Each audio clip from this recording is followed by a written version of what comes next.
Quero convidar você a abrir sua Bíblia no livro de Jó, capítulo 14. Livro de Jó, capítulo 14. Acho que é um texto que fala muito aos nossos corações pela maneira como Jó vai expor os seus sofrimentos e o que ele gostaria de ver. Então, se você já abriu sua Bíblia, vamos ler, é o capítulo inteiro. Vamos ler o capítulo inteiro de Jó, capítulo 14. Palavra do Senhor. Talvez você tenha ficado um pouco assustado com os termos e a forma como Jó fala, mas eu garanto a você que há muito para a gente perceber da mensagem de Cristo aqui. Mas, para a gente começar, eu queria perguntar se você alguma vez na sua vida já assistiu a um filme, né? Ele passou algumas vezes na sessão da tarde e é muito comum na época de Natal que venha a ser Um Homem de Família, com Nicolas Cage. Nesse filme, ele é um homem, um executivo muito importante e em dado momento alguém retira ele daquela condição de vida em que ele está, volta lá atrás como se ele tivesse tomado uma decisão diferente, se ele tivesse decidido ficar com a namorada da juventude. E então, quando eles ficam juntos, eles têm uma vida completamente diferente. Ele tem muito menos dinheiro, mas agora ele tem filhos com ela, tem uma família feliz ali com ele. Esse filme, na verdade, ele é um reaproveitamento de ideia baseado em A Felicidade Não Se Compra, de Frank Capra. Esse filme trata sobre um homem que também está num momento diferente da vida. Ao invés de um executivo importante, ele é alguém que está frustrado com a vida. E na sua frustração, ele se prepara para se jogar num rio para morrer afogado. Ele vai cometer suicídio. No que ele está prestes a cometer suicídio, ele é impedido por um anjo que fala com ele e diz que vai lhe dar a oportunidade de ver a vida como se ele nunca tivesse existido. O livro de Jó é, entre outras coisas, um livro que fala com a gente sobre essa situação, essa possibilidade de dizer: cuidado com o que você deseja. Você quer uma coisa, mas será que o que você quer é o que você deveria querer? Jó precisa lidar um pouco com isso. Por diversas vezes ele diz: como eu queria morrer, como eu queria jamais ter nascido, como é um personagem do filme que citei. Como eu queria ver como seria a vida de uma outra maneira, se tivesse sido de outro jeito, se a decisão de Deus fosse outra. E aí chegamos a esse texto. Nesse texto, Jó apresenta um pouco esse sentimento. Eu queria saber como seria se, e diz qual é o se que ele gostaria de conhecer. E é esse se que eu quero analisar com você. Mas antes, o que é o livro de Jó? O livro de Jó é um livro que a gente não sabe quem é o autor. Há uma antiga tradição de associá-lo a Moisés, mas não é certo que tenha sido Moisés. Também existe a ideia de que Jó, pela forma que é descrita no livro, fosse contemporâneo do patriarca Abraão. Mas isso também não está exposto diretamente no livro. Fato é que é a história de um homem, você já deve ter ouvido, que tinha grandes riquezas, uma família feliz, tinha diversas condições boas e de fato era muito fiel a Deus. Mas Satanás questiona a Deus dizendo que Jó só era fiel a ele, visto que Deus não lhe dava problemas. De maneira que Deus permite a Satanás tentar Jó, fazê-lo sofrer. E Jó então perde toda a sua riqueza, vê seus filhos morrerem e seus servos estão perdidos, ele perde até mesmo a saúde, e quando isso acontece, chegam-se 3 ou 4 amigos, dependendo de como você contar, para discutir com ele e tentar entender: Jó, em que você pecou para que Deus permitisse que você passasse pelo que você está passando? Eles não concebem a possibilidade de esse homem estar sofrendo por outra razão. Ele está sofrendo porque ele pecou de alguma maneira, e Jó se defende dizendo que não pecou. Dessa maneira, então, acontece um poderoso diálogo, em que geralmente Jó fala em 2 capítulos e algum dos amigos responde no outro. O que lemos agora foi o final de uma das respostas de Jó. Jó se defendeu no capítulo anterior, no capítulo 13, e então no 14 ele apresenta esse e se. Como eu gostaria se. E é aqui que nós começamos então a analisar a mensagem desse capítulo de Jó. Jó diz para nós que o homem nascido de mulher, aqui ele já faz uma primeira colocação, ele diz para a gente que ele vai falar sobre o homem. Ele quer discutir a condição humana, a condição de cada um de nós. O interessante é que no versículo 3 a gente vai ver que ele vai fazer uma pequena mudança que dá a entender uma primeira pessoa, ou seja, que ele está falando de si mesmo. Então, embora ele esteja falando do homem nascido de mulher, ou seja, da condição humana, de todos os seres humanos, ele também está falando de si mesmo, porque é assim que a gente analisa o ser humano. Você não analisa o ser humano numa redoma, com vidros fazendo análises de fluidos. Você analisa o ser humano pela sua própria vida. Você vive e então você percebe como é a vida do ser humano. E Jó está fazendo isso, ele está analisando com base no que ele está vivendo, ele está analisando, percebendo que a condição dele era muito boa e de repente ele foi derrubado e ele não imagina por quê. E então ele lança o e se dele: e se o homem nascido de mulher? Breve tempo, flor, sombra. Ele nos lembra que o homem vive pouco tempo. Não importa quão longa seja a vida de um homem, todos os homens vão olhar para trás e perceber: foi pouco tempo. Havia muito que eu gostaria de fazer e que não poderia realizar. A vida do homem, portanto, ela é breve, ela é curta. É como uma flor que desabrocha e abrocha. Assim é a vida do homem. Ela passa rápido. É uma mera sombra que corre por meio da luz. Só que o tema dele não é a brevidade da vida. Ele fala que a vida do homem é breve, para dizer o quê? E ainda assim você o vê, Senhor, e ainda assim você decide julgá-lo? A questão de Jó é: por quê?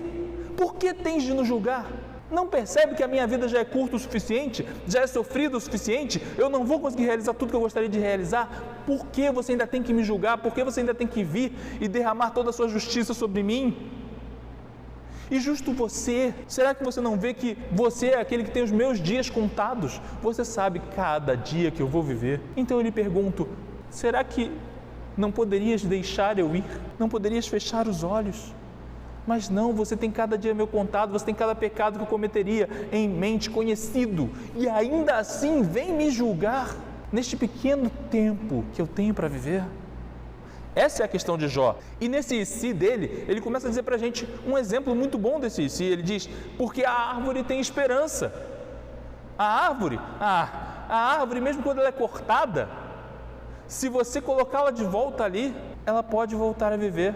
Mesmo que eu tire toda a árvore, eu corte o seu tronco perfeitamente, se eu trouxer ela ali novamente e prender, aquela árvore vai se conectar novamente e vai continuar viva.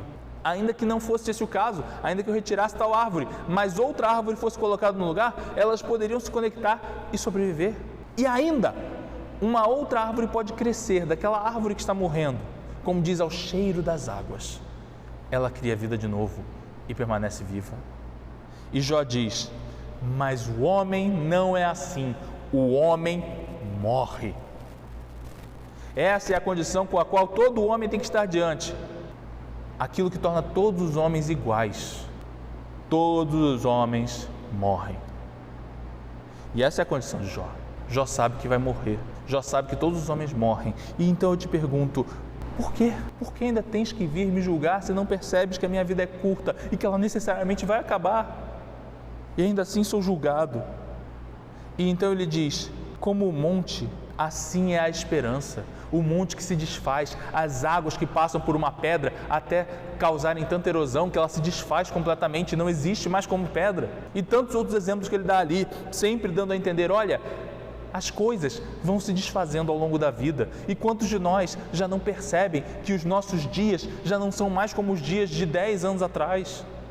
Quando eu era mais novo e tinha mais energia, era mais capaz de enfrentar as coisas da vida, mas agora eu já começo a ver a marca dos anos, a ver que a erosão foi também sobre a minha pedra e eu estou envelhecendo.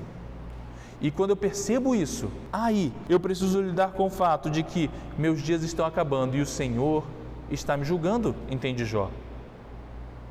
E finalmente, ele conclui o texto, lá nos últimos versos ele fala sobre o filho. E isso é interessantíssimo, porque Jó é um homem que a mera menção de filhos nesse momento é triste. Porque trata-se de alguém que acabou de perder 10 filhos, 3 filhas e 7 filhos. Esse homem perdeu 10 filhos e agora está dando um exemplo com filhos. Mas o exemplo não é especificamente dos filhos dele, mas perceba já a nota de tristeza de mencionar os filhos na condição em que ele está. Mas o que Jó está dizendo para nós, ele diz: olha, o homem tem uma condição tão desgraçada, a sua morte é tão certa e as coisas estão tão perdidas que quando ele morrer, ele não tem nem como garantir que aquilo que ele construiu vai permanecer. Ele não sabe se seus filhos vão continuar vivos, se seus filhos vão se manter fiéis àquilo que ele lhes ensinou. Ele não sabe se seus filhos vão ser honrados ou se eles vão ser maltratados, se eles vão ser mortos, se eles vão ter condições de sobreviver financeiramente. Ele não sabe se o seu negócio, no qual ele empenhou toda a sua vida e que ele tentou fazer uma empresa bem feita, se ele não vai falir quando perder o seu controle. Eu me recordo que, anos atrás, enquanto estudava jornalismo, eu tive a oportunidade de entrar em contato com a história de Assis Chateaubriand, que por muito tempo foi o grande magnata da imprensa brasileira. E de fato, ele veio muito antes dos Marinho para ser o grande homem da imprensa brasileira. Posteriormente, seu império caiu. Mas um fato interessante é que, enquanto Chateaubriand esteve vivo, ele não permitiu que suas empresas fossem vendidas e, de alguma maneira, ele mantinha aquele negócio funcionando. Assim que ele morre, as empresas entram em colapso e a família tem que vender rapidamente tudo. Por quê? Porque não importa, a nossa vida passa e quando passa, tudo que a gente construiu possivelmente vai se desfazer. Vai simplesmente subir por entre as mãos. E então que esperança pode haver na vida do homem, se Deus, quando vem contra ele, nada poderá resistir? Essa é a percepção de Jó que a gente vê no texto. Mas talvez você tenha notado que eu pulei alguns versículos deliberadamente. E por que eu pulei tais versículos? Porque eu quero deixar uma coisa clara para você.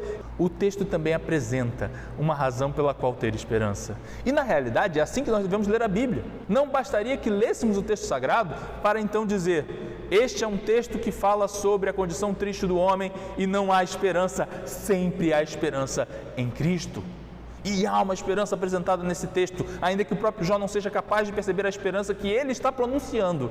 A esperança está aqui.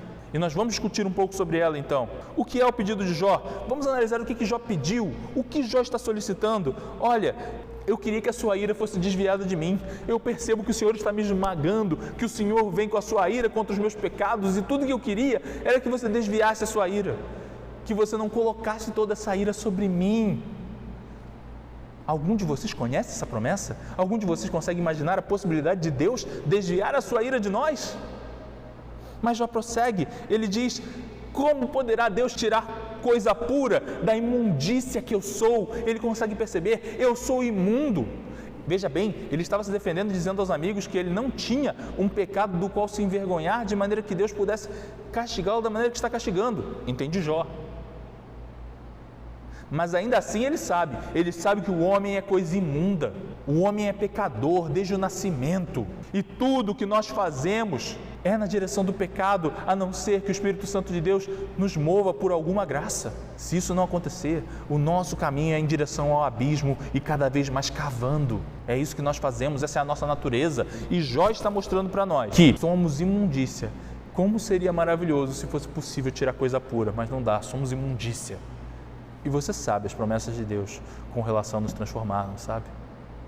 Mas ele prossegue ainda e diz: se você pudesse desviar o olhar por uma jornada de mim, se talvez me encobrisses na sepultura, se a sua sombra viesse sobre mim. No 13, Jó anseia pela morte, mas aqui ele apresenta uma possibilidade. Se talvez Deus pudesse simplesmente interromper a sua ira de mim. Se eu pudesse, como no exemplo da árvore, morrer temporariamente, então uma sombra viria sobre mim e eu poderia voltar e seria protegido do calor da ira de Deus, porque aquela sombra está sobre mim. Aqui não cabe falar por tanto tempo sobre a ideia da sombra, mas você vai encontrar no livro de Ruth e nos Salmos e em diversos textos da palavra a observação de que nos escondemos debaixo da sombra das asas do Senhor. Para que a sua ira não venha sobre nós, a sombra vem sobre nós. Você sabe quem é a sombra que nos protege da ira de Deus? Jó está pedindo, se existisse tal sombra, porque ainda não lhe foi revelado. Mas o que ele clama, nós conhecemos. O e se de Jó, nós vivemos. Essa é a maravilha dessas coisas. Ele ainda prossegue e diz para nós: até que eu fosse substituído. Que alguém então pudesse me substituir na minha punição. E então ele apresenta uma nota de uma esperança tão maravilhosa: chamar-me-ias, terias saudades de mim, contarias os meus passos. Ele diz: ora, se tais coisas acontecessem, eu sei que você me trataria como um filho. Você olharia para mim como aquele que é seu filho, de quem você quer cuidar. Não a quem você quer punir, mas a quem você quer cuidar, proteger. Cada um dos meus passos seria visto pelo Senhor, porque o Senhor se importaria comigo. É isso que Jó diz para nós. Jó está dizendo: há a possibilidade de que eu pudesse ser tratado como um filho, se toda essa ira pudesse ser desviada de mim, mas eu sei que ela não pode ser desviada e, portanto, não há esperança. Você não levaria em conta os meus pecados, você os colocaria num saco e atiraria longe. Como diz a palavra, sendo atirados no mar do esquecimento. Mas a verdade é que não é assim, diz Jó. porque Jó não está encontrando essa esperança. Jó está imaginando o que ele gostaria que fosse, mas não está vivendo, porque na opinião dele essas coisas nunca virão. Por isso o texto termina com uma nota de tristeza, de quem não acredita que essas coisas sejam possíveis. Ok, isso é um pouco do que a gente pode encontrar nesse texto. Agora vamos pensar um pouco. A primeira coisa que eu queria tratar com você, com base nisso, é Jó está considerando a vida. Eu quero tratar com você sobre a origem da palavra você, que todos nós provavelmente usamos nos nossos diálogos e nossas conversas e provavelmente não passamos um dia sem dizer em algum momento você. Essa palavra, ela surge na língua portuguesa, segundo os estudos de muitos linguistas, como vossa mercê. Posteriormente, ela muda para uma pronúncia mais rápida, ela se torna vós mercê. Posteriormente ainda, ela se torna vós mercê. E ainda para frente, vó mercê. E então, vó mercê. E finalmente, você. Perceba, provavelmente na língua era necessário ter uma linguagem mais rápida, uma solução mais veloz. Se eu estou vendo alguém prestes a ser atropelado, eu não posso dizer, ei, vossa mercê, saia daí. Até eu terminar vossa mercê, o carro já passou. Ei, você sai daí. É necessário ser rápido, é necessário agir mais rápido. E então a língua ela vai se transformando, vai se tornando mais curta, para que as coisas se tornem mais velozes em se resolver. E nós passamos a viver num mundo em que a gente acredita que tudo tem que ser veloz. A gente quer soluções rápidas, a gente quer aprender rápido. O sujeito vai lá e diz para mim que ele quer comprar um livro chamado Filosofia para Idiotas e conseguir aprender filosofia em 100 páginas. Conseguir entender tudo que a história da filosofia produziu, desde os filósofos gregos, passando por filósofos alemães e por tantos outros, os iluministas e seja lá mais quem você quiser, e tudo ser compreendido em 100 páginas. Como? Mas o sujeito diz para mim que ele quer compreender a história do Brasil e então ele pega um livro chamado História para quem tem pressa e quer ler rapidamente. Aqui não vai uma crítica à existência desses livros, mas a minha questão é, você não vai ser capacitado em história porque lê um livro chamado História para quem tem pressa, porque você tem pressa. E para aprender história de qualquer lugar, não a história global, uma história que fosse de uma cidade, é necessário tempo, é necessário dedicação, é necessário tentar entender como as coisas aconteceram e como se desenvolveram. Para entender a história do você, é necessário tempo, é necessário dedicação e é necessário meditar sobre essas coisas. E aqui é que vai o meu ponto com relação a Jó. Jó está considerando a vida. Esses sis de Jó não são coisas rápidas, não são coisas que a gente pensa rápido, são coisas que levam tempo, são coisas que exigem dedicação. O homem tem que parar para meditar. Às vezes, nós nos perguntamos, como eu poderei viver as coisas que a palavra exige de mim? Como eu poderei ser transformado? De fato, nós podemos dizer através da oração, do conhecimento da palavra, e eu também lhe convido, como Matthew Henry vai convidar em alguns de seus sermões, é necessário meditar na palavra. Não basta lê-la, não basta orar antes de ler, orar depois de ler, é necessário meditar. Se nós não tirarmos um tempo para pensar nessas coisas, e se então ao longo do nosso dia, de vez em quando, não retornarmos àquele texto, e aquele texto não falar aos nossos corações, nós não meditamos, nós não buscamos conhecê-lo com a profundidade que ele merece, nós não damos tempo ao texto.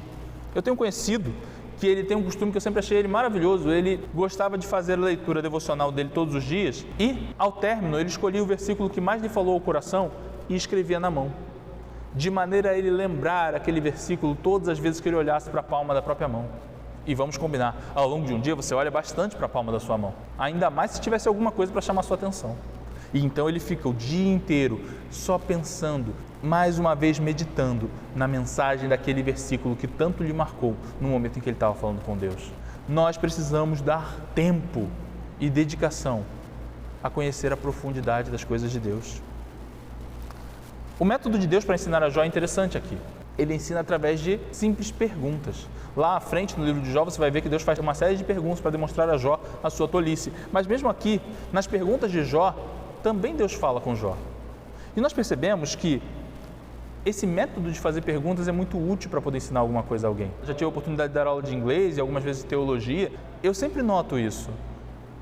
a oportunidade de tentar ensinar a um aluno, e às vezes é muito bom fazer perguntas para que ele tente chegar à resposta por si mesmo. E eu não sei se você vai concordar comigo, mas eu considero que uma das melhores coisas do mundo é estar olhando para um aluno quando ele está com dificuldade de entender alguma coisa, naquele momento em que ele entendeu. Que coisa prazerosa, dá para descrever como é. Em dado momento, o rosto dele parece estar fazendo força, parece estar precisando que o cérebro se esforce mesmo para pensar. Então você nota os olhos se apertando e ele, eu quero entender.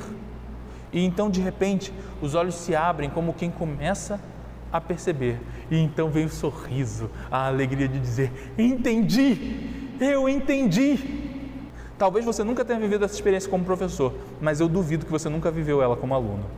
E é como aluno que nós somos chamados a entender essa experiência, porque Deus nos chama a conhecer a sua palavra e então compreendê-la. Mas isso só vai acontecer através de suor, porque o saber exige suor.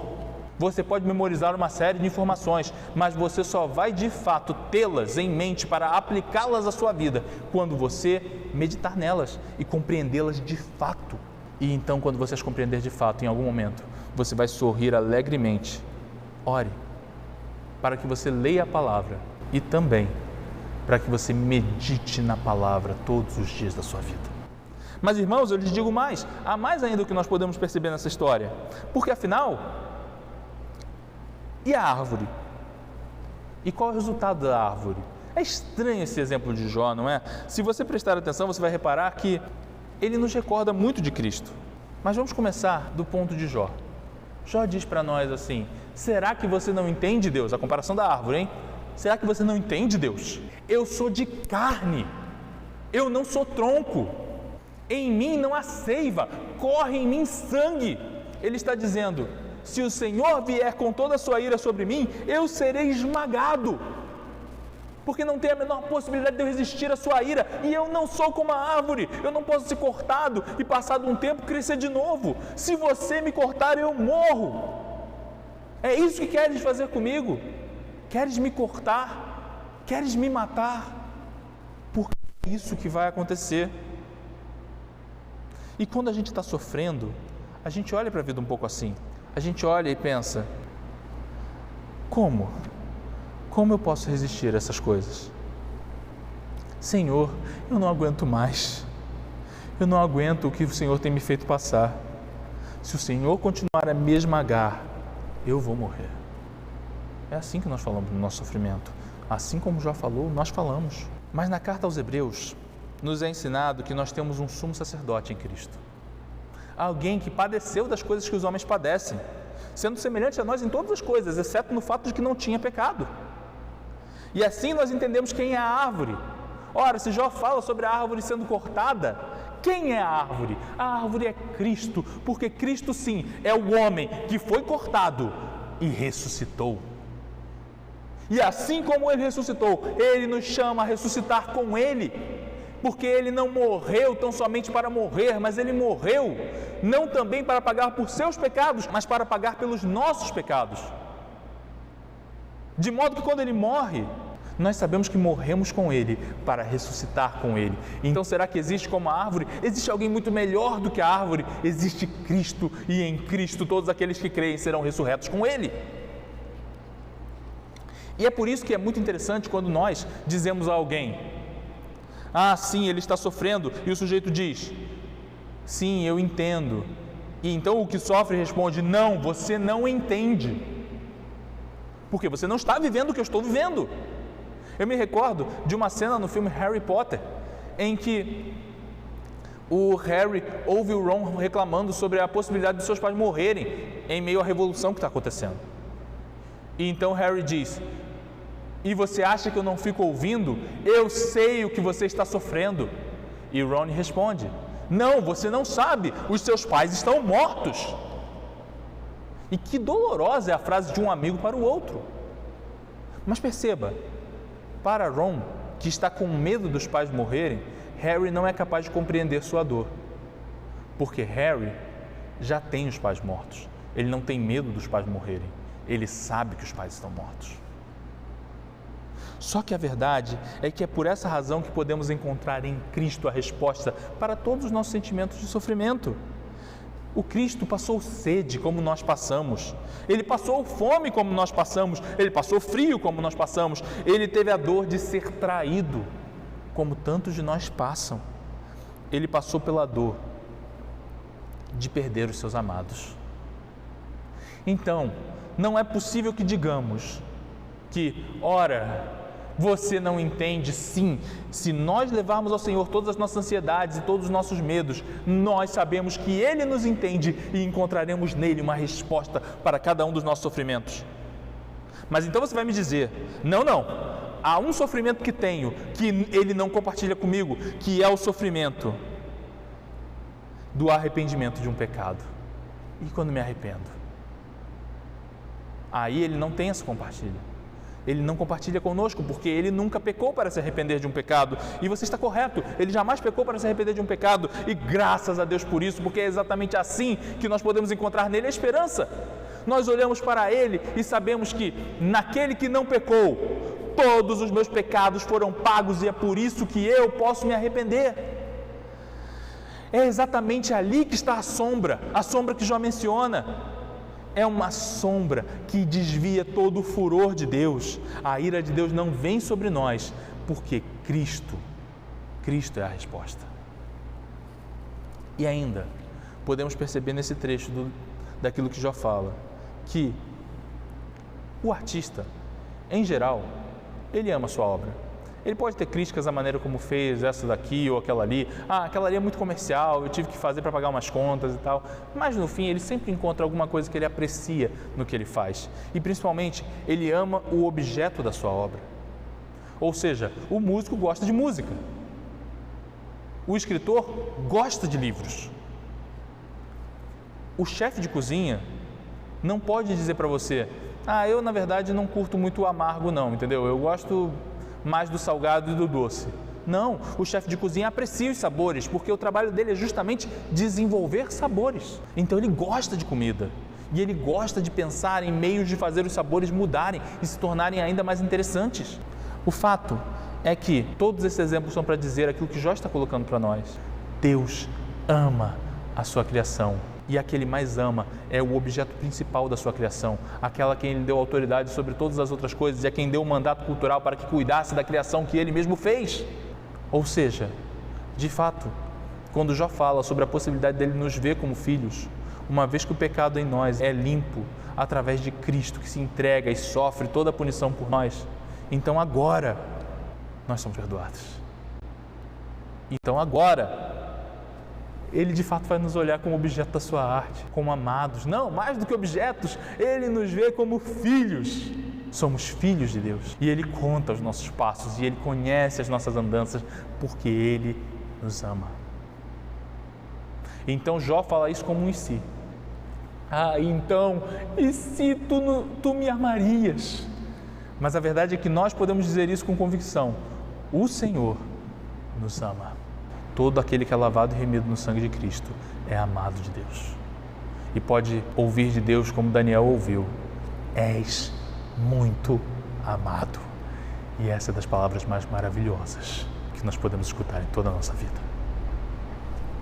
Por último, nós podemos perceber que há, como eu já mencionei a vocês, uma espantosa quantidade de referências a Cristo nesse texto.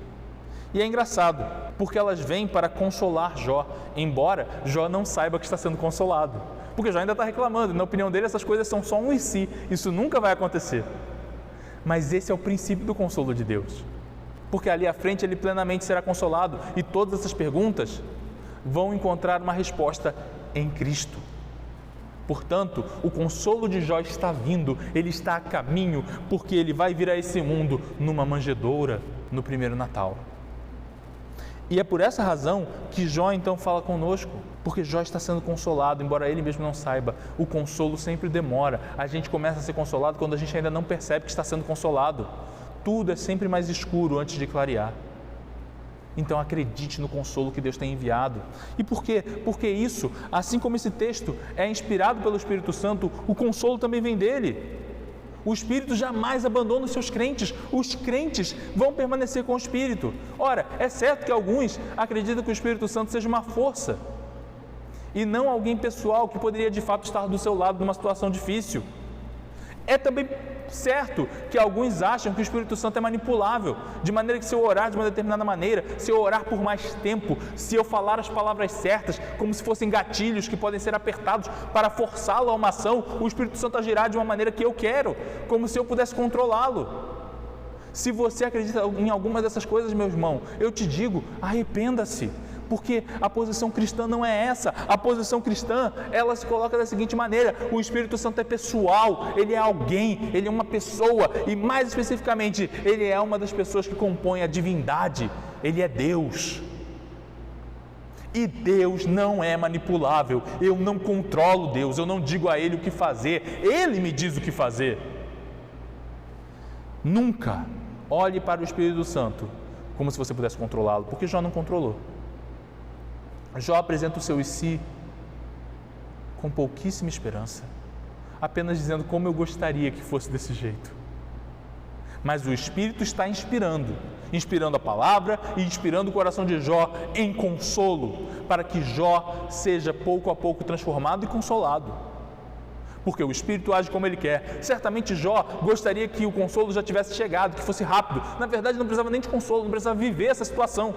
Não precisava ter passado por nada do que ele passou, mas era necessário que Jó passasse por essas coisas, para que nós encontrássemos nele um exemplo de como os seres humanos passam pelo sofrimento e de como é necessário ser fiel a Deus até o final, porque Cristo é a nossa resposta.